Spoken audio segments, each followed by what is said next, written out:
So hello friends and welcome to my channel जिसका नाम है किताब ई कीड़ा। ओके, तो आज मैं नया चैप्टर को स्टार्ट करने के लिए जा रहा हूँ, ठीक है, जिसका नाम है metals and non metals. Okay, मैंने ऑलरेडी लेक्चर करवा के रखा है, ठीक है, और लेक्चर करवाने के टाइम पे मुझे बहुत प्रॉब्लम आया है, ठीक है, कहीं पे लाइट का इशू आया था, कहीं पे वॉइस का इशू आया था। तो उन सारे इश्यूज को आई होप कि आप इग्नोर करोगे, ठीक है, क्योंकि जो अंदर का कंटेंट है वो मैंने ज़बरदस्त लेवल का पढ़ा के रखा है, ठीक है।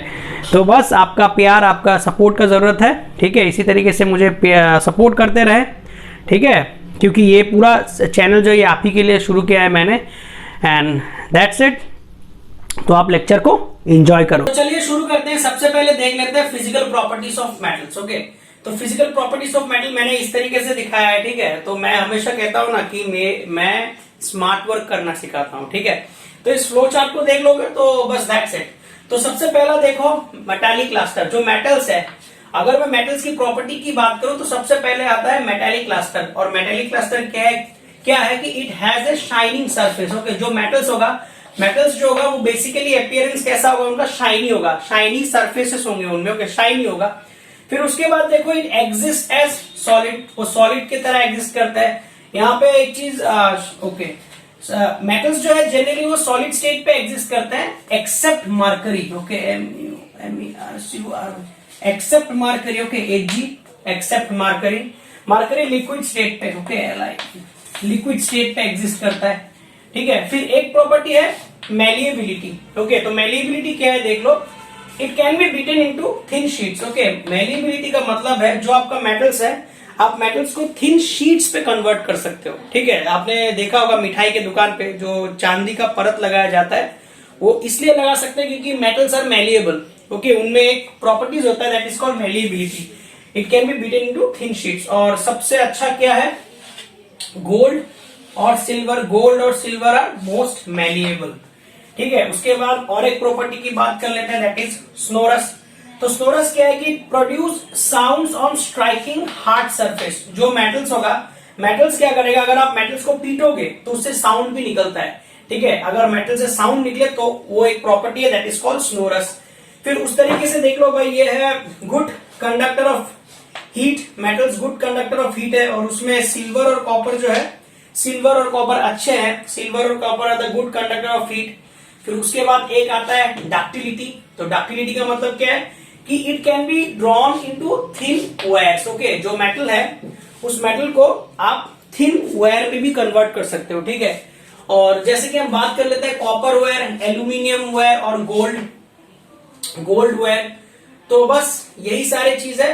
तो ये जो दिख रहा है ना आपको, एल्यूमिनियम, कॉपर और गोल्ड, तो ये क्या है, इसको आप वायर के फॉर्म पे भी लेकर आ सकते हो। और बुक पे तो ऐसा लिखा गया है कि जो 2 किलोमीटर का जो वायर आप बना सकते हो गोल्ड का, किससे, 1 ग्राम ऑफ गोल्ड से। ओके, 1 ग्राम गोल्ड से आप 2 किलोमीटर लेंथ का एक वायर गोल्ड का बना सकते हो। और बेसिकली क्या होता है, डक्टिलिटी और मेलिएबिलिटी। ओके, ये ऐसे प्रॉपर्टीज है मेटल का जिसके चलते मेटल्स को आप अलग अलग शेप, अलग अलग साइज पे कन्वर्ट कर सकते हो, ठीक है। तो इस प्रॉपर्टीज को आप देख लो और एक बार स्नैपशॉट ले लो। नॉन मेटल्स की बात कर लेते हैं। तो नॉन मेटल्स की अगर बात करूं तो देखो भाई, नॉन मेटल्स क्या है। नॉन मेटल्स देखो, नॉन मेटल्स सॉलिड और गैसियस स्टेट पे ही ये एग्जिस्ट करते हैं एक्सेप्ट ब्रोमीन। ओके, ब्रोमीन क्या है, ब्रोमीन वो लिक्विड पे एग्जिस्ट करते हैं, ठीक है। फिर उस तरीके से देख लो, ये नॉन लस्टरस होते हैं, ठीक है, ये लस्टर नहीं है। जैसे मैंने पहले वाले पे बताया ना कि क्या होता है कि शाइनी सरफेसेस होता है, तो इस पे ऐसा कुछ है नहीं। But except iodine, okay, except iodine non metals में नॉन लस्टर, उनके सरफेसेस शाइनी नहीं होता, ठीक है।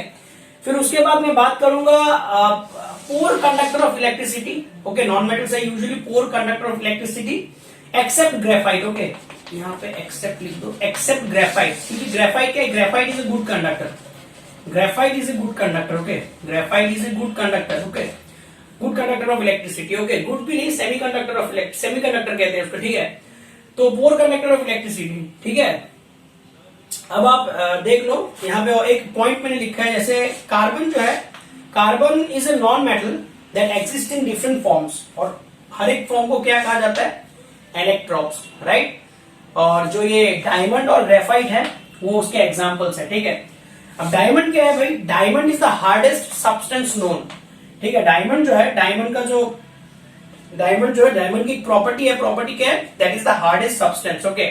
और इसका जो melting point and boiling point है वो बहुत हाई होता है, इंक्रीज बहुत ज्यादा होता है।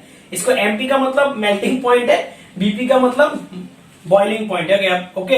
एमपी का मतलब है मेल्टिंग पॉइंट, इसको मध्य प्रदेश मत समझ लेना, ठीक है, it's a melting point, right. अब मैं देखो मैं यूजुअली लिख देता हूं, ठीक है। जो नॉन मेटल्स हैं, नॉन मेटल्स कैसे होंगे, जैसे यहाँ पे जैसे देख लो आयोडीन हो गया, ब्रोमीन हो गया, राइट, फिर कार्बन हो गया, ठीक है, ये सारे नॉन मेटल्स के केसेस पे है। अब मेटल्स कौन सा है, मेटल्स कौन से हैं, मेटल्स पे जैसे मान लो सोडियम हो गया, मैग्नीशियम हो गया, राइट, फेरस हो गया, जिंक हो गया, ये सारे क्या है, ये सारे मेटल्स हैं, ठीक है, ये सारे मेटल्स और ये सारे नॉन मेटल्स हैं, ठीक है, ये एक डिफरेंस है। Chemical properties of metal, okay. तो देखो भाई, ये मेटल की बात कर रहा हूं, मेटल जब कंबाइन करता है ऑक्सीजन के साथ तो it forms metal oxides, okay. जैसे कि मान लो अगर मेटल ऑक्सीजन के साथ कंबाइन करे, रिएक्ट करे, तो ये बनता है मेटल ऑक्साइड, ओके। जैसे फॉर एन एग्जांपल लेते हुए चलेंगे हम, जैसे फॉर एन एग्जांपल मैं ले लेता हूं कॉपर। तो कॉपर को अगर मैंने O2 के साथ रिएक्ट करवा दिया तो ये बनता है कॉपर ऑक्साइड, ओके। ये U है, कॉपर ऑक्साइड, राइट। तो बस यहाँ पे 2 लिख दो। और उसी तरीके से मान लो एल्यूमिनियम की बात कर लेते हैं। तो एल्यूमिनियम को अगर मैंने रिएक्ट करवा दिया तो ये बनेगा Al2O3, ओके। तो इसमें 2 डाल दो, that is 3 and this is 4, तो हो गया स्टोइकियोमेट्री बैलेंस, राइट। ये 3 है, ओके। तो ये एग्जांपल है, बस देखते चलो ये बात, ठीक है। क्या है कि मेटल जो है, मेटल जब ऑक्सीजन के साथ रिएक्ट करता है ये बनता है मेटल ऑक्साइड्स। उसी तरीके का एक देख लो, जब कॉपर ऑक्सीजन के साथ रिएक्ट किया तो ये बना copper oxide, okay, copper oxide. और उसी तरीके से जब एल्यूमिनियम रिएक्ट करता है ऑक्सीजन के साथ तो ये बनता है aluminium oxide, okay, aluminium oxide, okay, aluminium oxide. तो ये है, मेटल्स ऐसे होते हैं जो मेटल ऑक्साइड्स होते हैं। बेसिकली जो मेटल ऑक्साइड्स होते हैं ना, जो मेटल ऑक्साइड्स होते हैं, तो metal oxides are generally basic, okay, उनका बेसिक नेचर होता है, राइट, बेसिक नेचर होता है, ओके। बट कुछ मेटल्स ऐसे होते हैं, कुछ मेटल ऑक्साइड्स ऐसे होते हैं, क्या करता है कि ये एसिड्स और बेस, एसिड और बेस दोनों के साथ ही रिएक्ट करता है to produce salt and water, okay. तो ऐसे मेटल ऑक्साइड्स जो एसिड और बेस दोनों के साथ ही रिएक्ट करे to form salt and water, तो ये बनाते हैं amphoteric oxides, okay, amphoteric oxide. जैसे मैं एग्जांपल्स लेते हुए चलूं, जैसे मान लो एल्यूमिनियम टेट्रोक्साइड की ही बात कर लेते हैं, ठीक है, एल्यूमिनियम ट्राइऑक्साइड, राइट। जब मान लो इसने HCl के साथ रिएक्ट किया, ठीक है, HCl के साथ रिएक्ट किया, तो HCl के साथ रिएक्ट करते ये क्या बना, AlCl3 और वाटर, ठीक है। इसमें 3 डाल दो और इसमें कितना 6 डाल दो, राइट, 6, ठीक है, और इसमें कितना है 2 डाल दो, ओके। आप देख लेना 6 बैलेंस्ड, ओके। ये क्या है भाई, ये है आपका एसिड, राइट, ये है एसिड। फिर उसी तरीके से मान लो इसको मैंने एक बेस के साथ भी रिएक्ट करवा दिया, ठीक है। तो बेस के साथ रिएक्ट करवाने पे ये बना NaAlO2 और वाटर मॉलिक्यूल, राइट। तो यहाँ पे 2 Na है, ओके। अब देख लो 4, ठीक है, तो ये कितना होगा, इसमें 2, ठीक है, एक बार देख लेता हूँ, ठीक है, 2 Na O, ठीक है। तो ये देख लीजिए, ठीक है। तो अब ये क्या है भाई, ये है आपका बेस, ये है आपका बेस, ठीक है। तो मैं वही कह रहा था कि मान लो अगर ये Al2O3 aluminium oxide, okay, aluminium oxide अगर मान लो एसिड या फिर बेस के साथ रिएक्ट करता है तो ये बनाता है salt and water, salt and water. तो ऐसे दोनों ही केसेस पे हम इस टाइप के ऑक्साइड्स को कहते हैं एम्फोटेरिक ऑक्साइड्स, ओके। और इसको कहता है sodium aluminate, MINATE, aluminate, okay, sodium aluminate. और इसको क्यों कहते हैं एल्यूमिनियम टेट्राक्लोराइड, ओके। तो दोस्तों अगर आपको मेरा वीडियो पसंद आ रहा है प्लीज़ लाइक, शेयर और सब्सक्राइब ज़रूर करना। आज बहुत ज़्यादा प्रॉब्लम हो रहा है लाइटिंग का और साउंड का। ओके, तो बस वही है, फिर भी मैं आपके लिए लगा हुआ हूँ। ठीक है, तो भाई सब्सक्राइब ज़रूर कर देना। ठीक है, तो चलो भाई हम देख लेते हैं chemical properties of metal. Okay, तो क्या होता है कि मेटल ऑक्साइड्स जो है, मेटल ऑक्साइड्स, कुछ सारे मेटल ऑक्साइड्स क्या होता है, most of the metal oxides क्या होता है, इनसॉल्युबल इन वाटर। ओके, वो इनसॉल्युबल होता है, जैसे बेसिक होता है वो इनसॉल्युबल भी होता है। Okay, but some of the metal oxides ऐसे होते हैं जो वाटर पे डिसॉल्व करते हैं and they form alkalis. Okay, तो एग्जांपल क्या है, एग्जांपल जैसे सोडियम ऑक्साइड को ले लो और इसको वाटर डाल दो तो ये बनेगा NaOH, राइट। फिर उसी तरीके से K2O पोटेशियम ऑक्साइड को ले लो, वाटर डाल दो, ये बनेगा KOH। ओके, अब इसमें 2 डाल दो, बस ये हो गया बैलेंस, राइट। तो इसको देख लो, दिया हुआ है कि different metals reactivity with oxygen. Okay, तो मेटल्स जो है वो ऑक्सीजन के साथ किस तरीके से रिएक्ट करते हैं, उनकी रिएक्टिविटी डिफरेंट है। ठीक है, तो यहाँ पे देखो पहला पॉइंट मैंने लिखा है कि पोटेशियम और सोडियम जो है, पोटेशियम और sodium react vigorously, okay, and catches fire if kept open and hence kept in kerosene oil. Okay, so potassium और सोडियम जो है ये क्या करते हैं, ये बहुत ही विगोरस है। ओके, ये जब रिएक्ट करते हैं ना, तो रिएक्ट करने से क्या होता है कि अगर आपने इनको खुला छोड़ दिया, ओके, तो ये रिएक्ट करता है और इनके रिएक्शन इतना विगोरस है कि उससे आग लग सकता है। ठीक है, and hence the reason why उसको केरोसिन ऑयल पे रखा जाता है। ठीक है, इसका रिएक्शन भी है। ओके, हाँ, इसका रिएक्शन भी है। ठीक है, फिर अब देखिए नेक्स्ट पॉइंट पे बात करूं, जैसे मैग्नीशियम, एल्यूमिनियम, लेड और जिंक, ये जो है, ठीक है, ये जो एलिमेंट्स है, इसको अगर इसको कवर किया जाता है थिन लेयर से। Okay, thin layer of oxides से इसको कवर किया जाता है ताकि इसमें फार्दर ऑक्सीडेशन ना हो।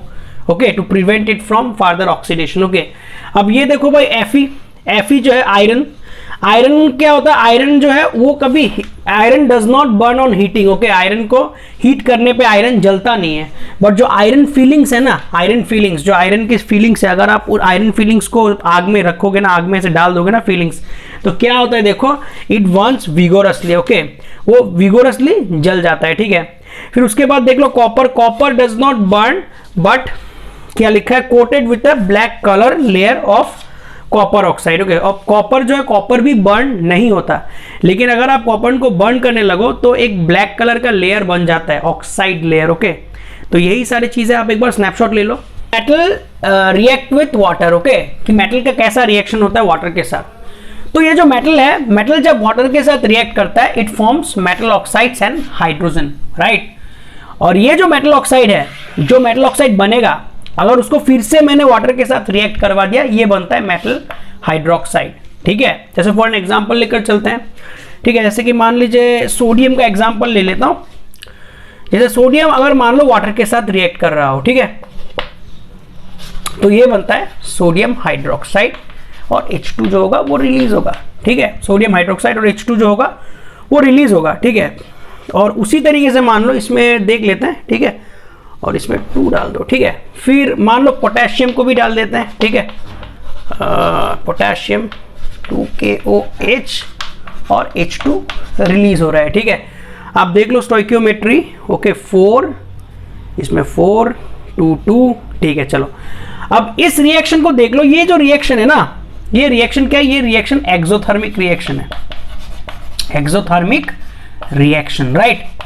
और ये एक्सोथर्मिक रिएक्शन है, ये इतना वायलेंट रिएक्शन है कि it immediately catches fire. Okay, catches fire, catches fire. और ये जो है, अगर ये वाटर मॉलिक्यूल कोल्ड वाटर पे हो, कोल्ड वाटर, राइट, अगर ये कोल्ड वाटर मॉलिक्यूल्स हो, इसमें अगर आपने सोडियम और पोटेशियम को रिएक्ट करवा दिया तो वो हाइड्रोक्साइड बनेंगे, sodium hydroxide, potassium hydroxide, right.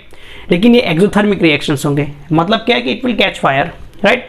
उसी कंपैरिजन में अगर मैं बात करूं, जैसे कि मान लो कैल्शियम की बात कर लेता हूं, कैल्शियम को मैं वाटर के साथ रिएक्ट करवा देता हूं, ये बनेगा कैल्शियम हाइड्रोक्साइड, राइट। ये बनता है कैल्शियम हाइड्रोक्साइड और H2, राइट। तो इसमें भी देख लो भाई 4 ओ, चलो ठीक है। अब ये बनता है कैल्शियम हाइड्रोक्साइड। ओके, तो ये कैल्शियम हाइड्रोक्साइड जो है ये भी एक्सोथर्मिक रिएक्शन ही है, बट ये उतना वायलेंट नहीं है। ओके, ये इतना वायलेंट नहीं है। और इसमें आपके बुक में लिखा हुआ है कि जो कैल्शियम है ना, इट स्टार्ट्स फ्लोटिंग। ओके, क्यों? क्योंकि जो हाइड्रोजन गैस रिलीज हो रहा है ना, जो बबल्स है, जो H2 बबल्स है, H2 बबल्स क्या करता है, it sticks to the calcium surface. मतलब क्या होता है कि H2 बबल्स जो है, bubbles stick to the metal surface, metal surface. Okay, अगर मेरा इंग्लिश कहीं पे गलत है प्लीज एक्सट्रीम एपोलॉजी। ओके, क्योंकि मैं इंग्लिश नहीं पढ़ाने के लिए आया हूं, ठीक है। सो यही है।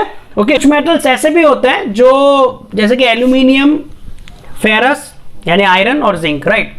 कुछ मेटल्स ऐसे भी होते हैं जो हॉट और कोल्ड वाटर के साथ रिएक्ट नहीं करते। ओके, ये क्या करते हैं, ये स्टीम के साथ रिएक्ट करते हैं, यानी कि जो वाटर मॉलिक्यूल्स है, these are steam. Okay, these are steam. Okay, these are steam. तो देखो भाई क्या होता है कि एल्यूमिनियम ले लिया और ये फेरस ले लिया, देखो ये स्टीम है, रिएक्ट करके बन रहा है एल्यूमिनियम और आयरन ऑक्साइड्स, राइट। तो बस यही है, इसको आप स्नैपशॉट ले लेना, ठीक है। तो आज यही तक रहने देते हैं। ओके, मुझे बहुत प्रॉब्लम में आया है ये वीडियो शूट करते हुए, ठीक है, बहुत प्रॉब्लम आया है। तो बस आप लाइक, शेयर और सब्सक्राइब कर देना, और ज़्यादा कुछ नहीं तो इन प्रॉब्लम्स के लिए ज़रूर कर देना। Okay, thank you.